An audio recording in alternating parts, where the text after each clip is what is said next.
Et salut à tous, bienvenue sur la chaîne Banque et FinTech. Je suis Guillaume et je compare, je synthétise et je teste des banques et des FinTech pour que vous puissiez avoir un portefeuille avec des frais les moins chers dans votre banque que vous aurez choisi.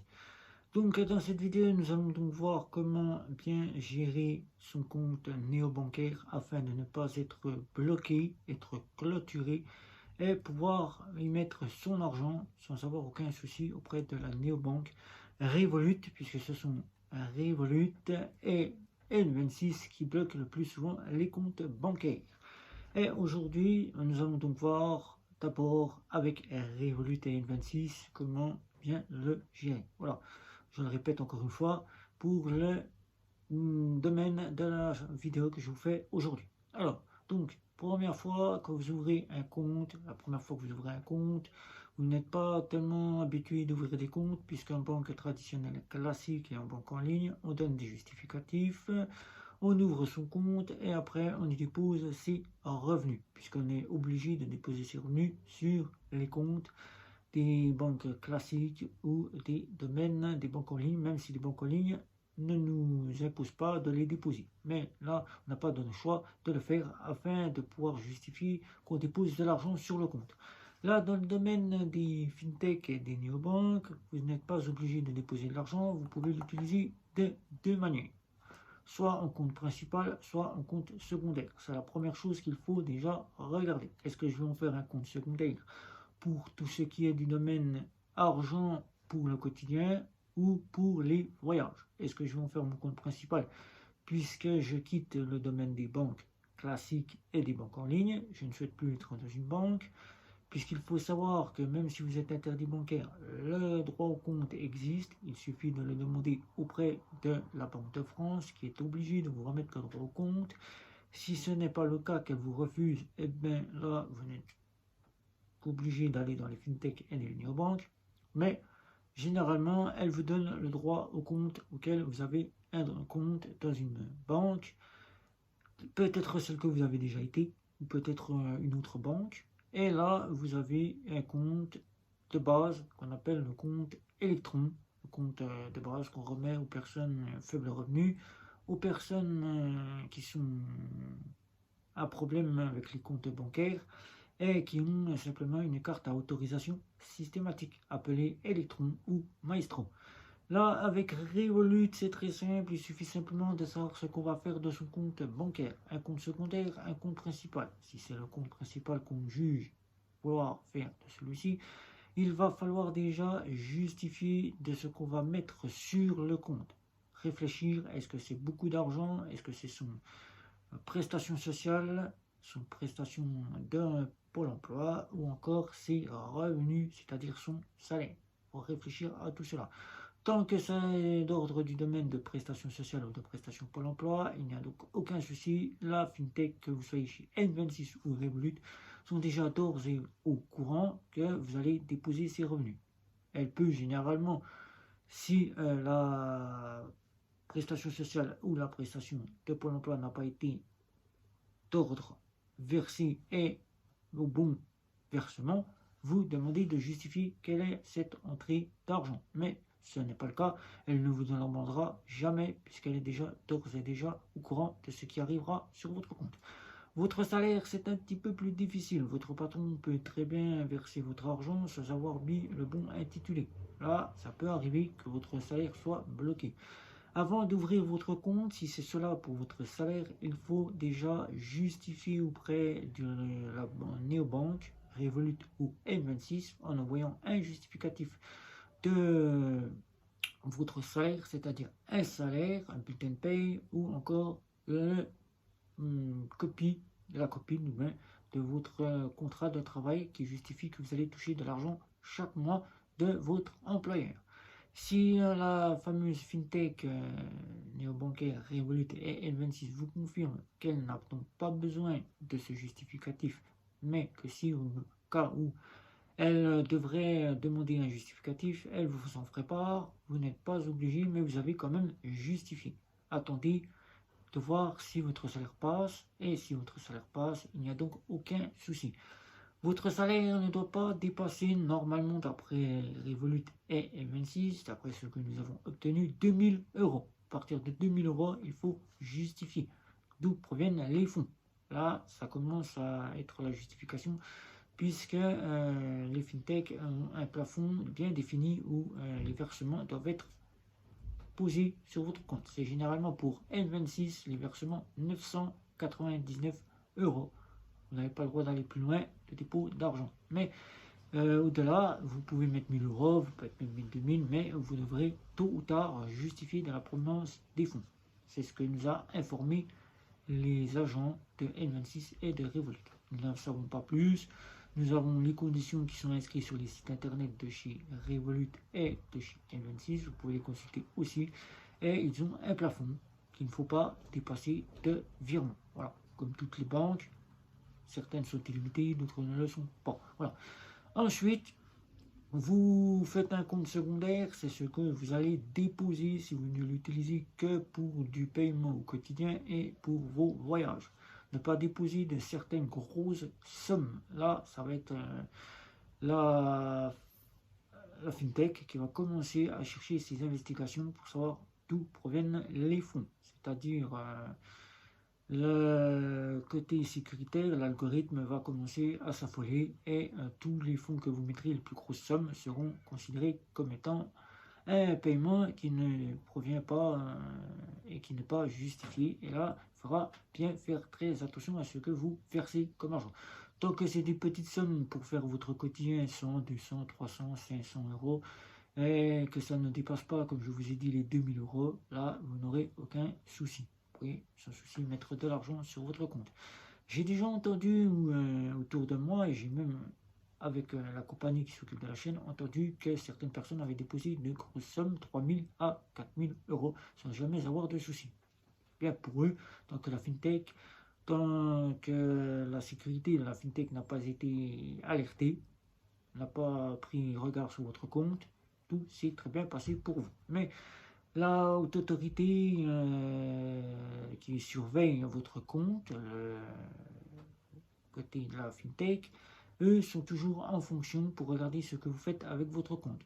Tant que vous ne justifierez pas votre fonds que vous avez envoyé, la fintech bloquera les fonds en cas de demande de justification.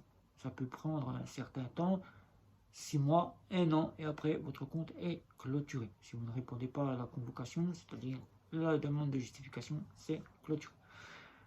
Ensuite, vous faites des versements d'argent pour acheter un véhicule ou tout simplement pour acheter de gros électroménagers. Là, il va falloir justifier la dépense de votre versement. C'est-à-dire si c'est pour acheter un électroménager ou acheter une voiture, vous devrez justifier les fonds.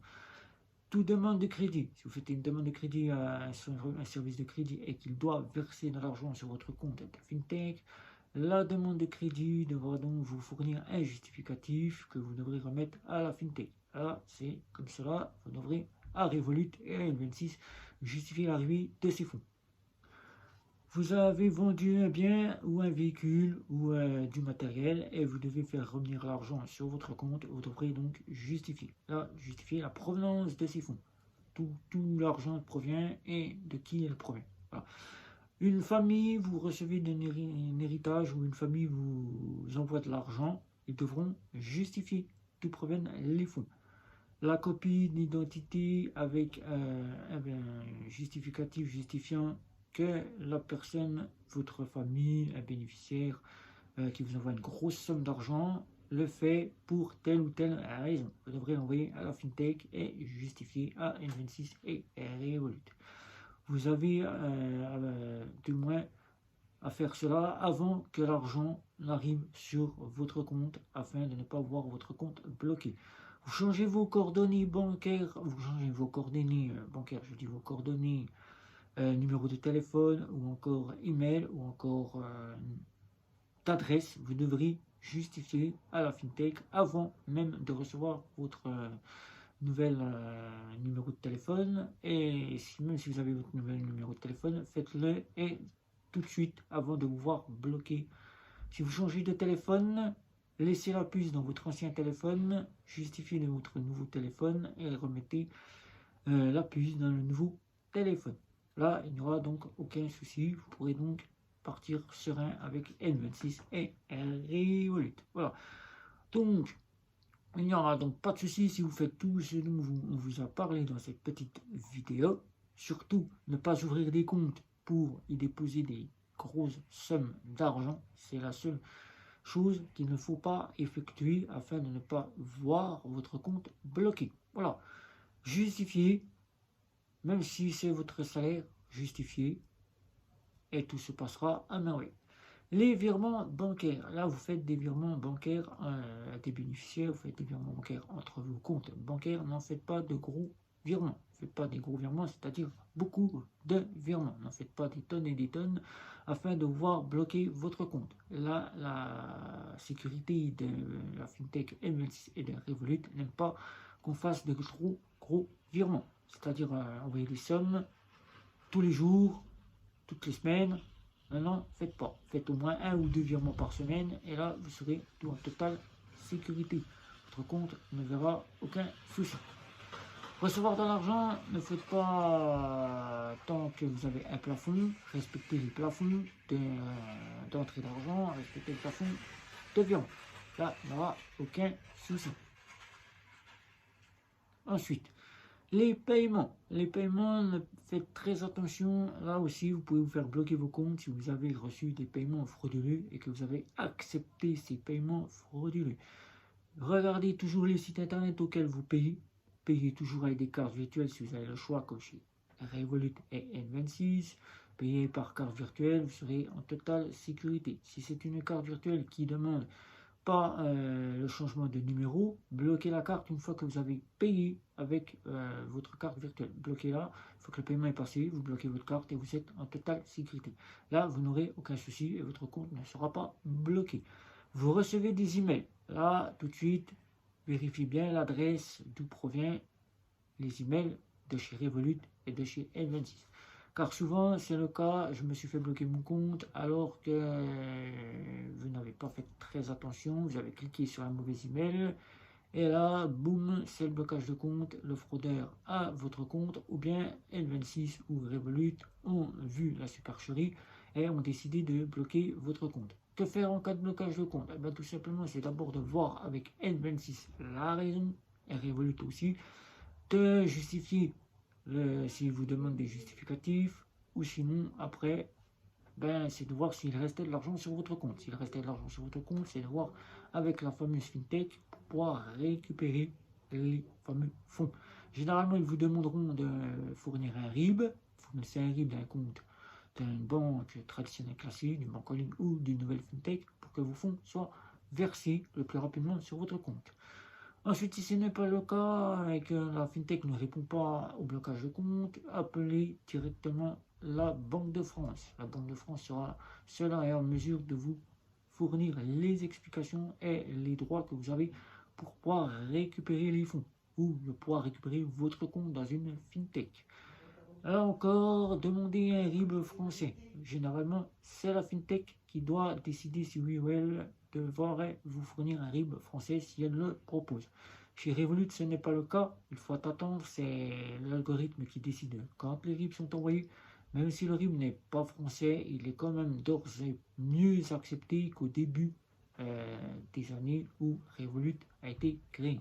Depuis 2021, tout a été fait en un an pour que le fameux RIB de chez N26 ou de chez Revolut soit mieux accepté.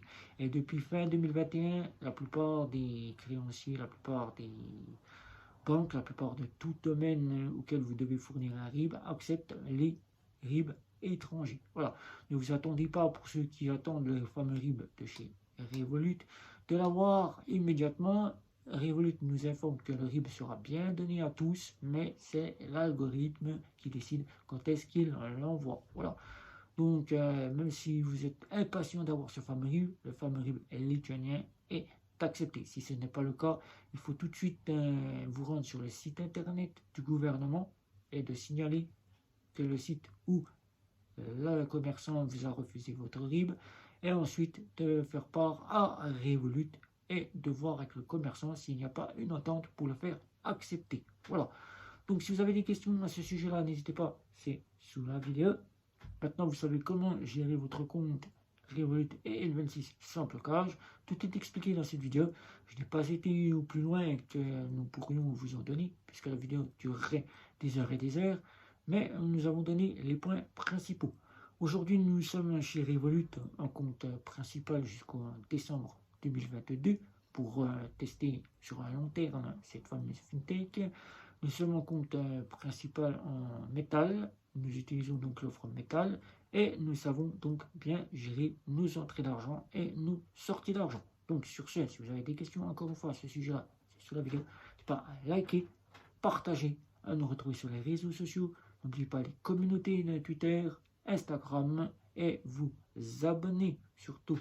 Vous abonner, la petite cloche juste en dessous de la vidéo. N'hésitez pas aussi pour être averti des prochaines vidéos. Et sur ce, c'était Guillaume pour cette toute nouvelle vidéo. Je vous dis ciao ciao ciao.